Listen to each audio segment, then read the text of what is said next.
nimekuwa mtumishi ndani ya serikali kwa muda mrefu. Mfano kwa TRC pekee yake nimekaa miaka 10. Kwa hiyo ni vizuri kwamba miaka 10 nafikiri inatosha kuona kwamba kuna mtu mwingine. Ndio uzuri wa taifa hili. Kuona mtu mwingine anakuja anasukuma gurudumu mbele. Unajua unapokaa sehemu moja kwa muda mrefu unaweza kukuta usione hata cha kubadilisha. Kwa hiyo nafikiri kuwa ni wakati mwafaka kuangalia changamoto zingine. Sasa nimekuja bungeni na pengine tofauti sasa inakuwa ni kwamba nilikuwa upande wa kutekeleza sera au ilani ya Chama cha Mapinduzi, lakini nimekuja kwa upande wa kusimamia.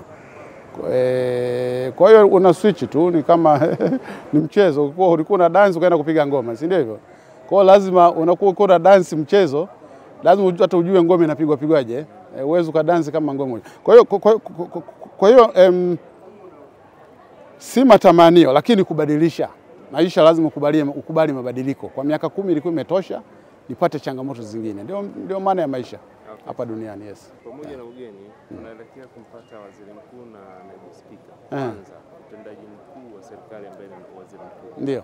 Kwa sasa unatamani awe ni mtu wa aina gani na pengine unatamani awe ni sifa zipi? Sasa cha kwanza, unajua nafasi ya waziri mkuu ni ya kikatiba. Yaani kwamba sio unatamani, kazi zake zimeainishwa. Kwa hiyo nafikiri tuiachie mamlaka.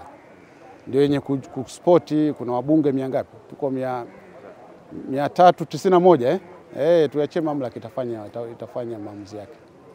Lakini kama nilivyosema, swala la waziri mkuu kazi zake zimeainishwa kwenye katiba. Kwa hiyo sio swala kufikiria. Ndio. Lakini mamlaka ndio inakuwa inajua, sinakuwa na picha ya haya aliyoainishwa nani anafaa. Yes.